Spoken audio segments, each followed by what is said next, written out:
Hello welcome, मैं हूं पराग और लेकर आया हूं ऐसी खतरनाक खबर खासकर मुंबई वालों के लिए जिसे सुनकर आपको पसीना आ जाएगा। जी हां, बीएमसी कमिश्नर चहल साहब ने ये चेतावनी दी है कि अगर हम नहीं जागे, अगर हम नहीं उठे, अगर आप नहीं सजग हुए तो 2050 तक कोलाबा, सेंडर्स रोड, उसके बाद आपका ग्रैंड रोड, ये सब इलाके समुद्र में 70 से 80% डूब सकते हैं।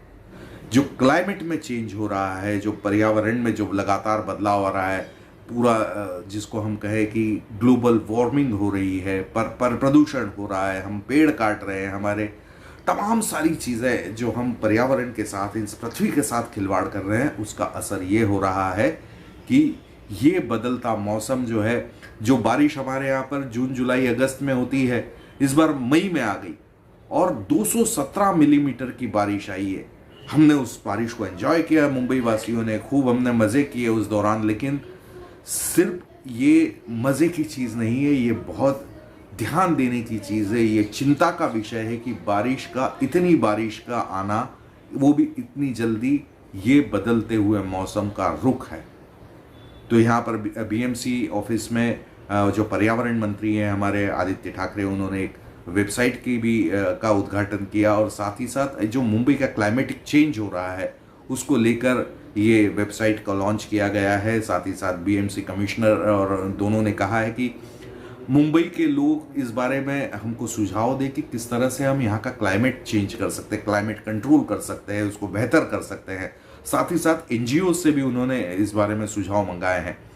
लेकिन ये बात आप याद रखिए कि अगर हम सरकार में नहीं हैं, हम एनजीओ में नहीं हैं, तो इसका मतलब ये नहीं कि हमारी रिस्पॉन्सिबिलिटी नहीं है। जी हाँ, क्योंकि अगर मुंबई डूबेगी तो हम और आप सब डूबने वाले हैं। हमको, हर एक इंडिविजुअल को, कोई भी सरकार सफल तब तक नहीं हो सकती जब तक उसे एक आम आदमी सपोर्ट ना करे। मैं इंदौर से आता हूँ, इंदौर शहर जहाँ पर पान और गुटखे का ऐसा चलन था कि जगह जगह आपको थूका हुआ मिलता था, पान के पाउचेस मिलते थे, गुटखे के पाउचेस मिलते थे, और लोगों ने तय किया कि अब हमको हमारा शहर साफ रखना है। ये लोगों ने तय किया, ड्राइव आई की स्वच्छ भारत, और लोगों ने तय किया कि यार हमारा शहर तो कचरा घर बना हुआ है, इसको साफ रखना है। और आप सब गवाह इस बात के कि इंदौर लगातार नंबर 1 है सफाई के क्षेत्र में कितने सालों से। ये लोगों ने तय किया कि हमको हमारा शहर साफ रखना है।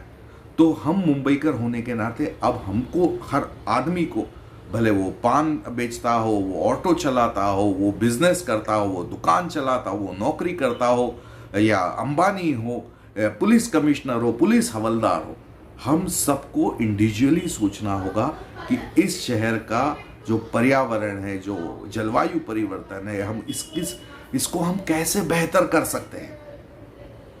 अगर हम अब भी नहीं जागे तो आप मान के चलिए कि अगर बीएमसी कमिश्नर ने ये चेतावनी दी है कि कोलाबा, सेंडर्स रोड, ग्रैंड रोड, ये इलाके अगर डूब सकते हैं, वो भी 70 से 80%, तो वो दिन भी दूर नहीं होगा कि वो बांद्रा भी डूबेगा, अंधेरी का वो इलाका भी डूबेगा।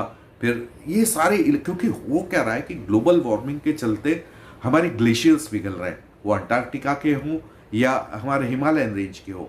अब हिमालय रेंज से आपकी बर्फ पिघलेगी तो बर्फ पिघल के पानी आएगा नदियों में, उसका हमने असर देख ही लिया, किस तरह से बारिशें हो रही है, किस तरह से पानी ने तूफान मचाया हुआ हिमाचल और उत्तराखंड में। उसके अलावा भी जहाँ जहाँ नदियाँ बह रही, क्योंकि पानी का फोर्स जो बारिश का है वो तो वही, साथ साथ ग्लेशियर पिघलने के कारण भी जो पानी आ रहा है वो तो तूफान मचा के रखा है, बाढ़ और इसने पूरे पानी ने देश में। तो ये पानी समुद्र में मिलेगा, समुद्र में मिलेगा तो समुद्र का जल स्तर बढ़ेगा, और जल स्तर बढ़ेगा तो पानी जाएगा कहाँ। हमने रिक्लेम किया हुआ है समुद्र को, हमने समुद्र भर भर के उसमें आगे रोड्स बनाई है, फ्लैट्स बनाए हैं, बड़े बड़े मॉल्स बनाए हैं, ऑफिसेस बनाए हैं। तो समुद्र अपनी जगह वापस ले सकता है। समुद्र आपको 70 से 80% डुबा सकता है। इसलिए हम सबको जागना बहुत ज़रूरी है। हमको इस पर्यावरण को ठीक करना, कोई देश का या दुनिया का या पृथ्वी का भला आप नहीं कर रहे हो, आप अपना भला कर रहे हो। आप आपके बच्चों का भला कर रहे हो ताकि वो सुख से जी सके। नहीं तो आपने करोड़ों में प्रॉपर्टी ली हुई है कुलाबा में या नरीमन पॉइंट पे या बैंड्रा में, वो आपके बच्चों के काम नहीं आए तो फिर फायदा क्या, वो डूब जाए तो क्या फायदा है। आपकी जिंदगी भर की मेहनत की कमाई उस बंगले में, उस आलीशान फ्लैट खरीदने में लगी और वो डूब गया। तो भाई साहब, मैं हाथ जोड़ के आपसे रिक्वेस्ट करता हूं कि जलवायु का जो परिवर्तन है, ग्लोबल वार्मिंग है, वो यूनाइटेड नेशन या भारत सरकार या महाराष्ट्र सरकार या बीएमसी, इसका कोई रिस्पॉन्सिबिलिटी नहीं है। वो जो कर रहे हैं वो तो कर ही रहे हैं, लेकिन आपकी और मेरी रिस्पॉन्सिबिलिटी ज़्यादा है। तो हमें सजग रहने की ज़रूरत है और उस तरफ काम करने की ज़रूरत है। एसी कम से कम चलाने की कोशिश करें। एसी जितना हम कम से कम चलाएंगे, हमारी ग्रीन हाउस गैसेस को, जो कवच है हमारा पृथ्वी का, ओजोन लेयर, उसको नुकसान कम होगा। अगर हम सब तय करें कि हम एसी 2 घंटा कम चलाएंगे, तब भी बहुत फर्क पड़ जाएगा। हम कोशिश करें कि हमारे ट्रैफिक सिग्नल है, हम गाड़ी बंद कर दें, बहुत फर्क पड़ेगा। पर करना पड़ेगा, ये हम और आप कर सकते हैं। इसे प्लीज करें। हो सकता है गर्मी की छुट्टियों में जब आप बच्चों को घूमने लेकर जाए, कहीं पे 2 4 5 पेड़ लगा दे अपनी तरफ से, अपने बच्चों के लिए यादगार रहेगी। तो ऐसे छोटे छोटे काम हम करेंगे, सारे 120 130 करोड़ लोग, तभी इस देश का कुछ भला होगा, इस पृथ्वी का कुछ भला होगा।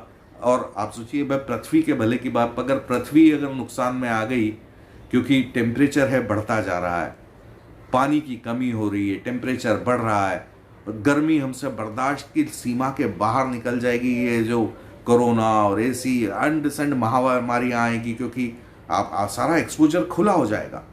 तो ऐसे में हमें और आपको अब जागना जरूरी है। तो मैं आप लोगों से फिर एक बार हाथ जोड़ के निवेदन कर रहा हूं कि अपनी तरफ से जो कुछ भी हो, भले 1 घंटे एसी बंद कर दीजिए, ट्रैफिक सिग्नल पे गाड़ियां बंद कर दीजिए, जब घूमने जाए तब कहीं पे 2 4 5 पेड़ लगाने की कोशिश कीजिए, तो हम कहीं ना कहीं संभल सकते हैं, इस पृथ्वी को बचा सकते हैं। वो जो डूब में 2050 तक आने वाले इलाके हैं, उनको डूबने से बचा सकते हैं। तो इस पृथ्वी को बचाएंगे हम और आप बचेंगे।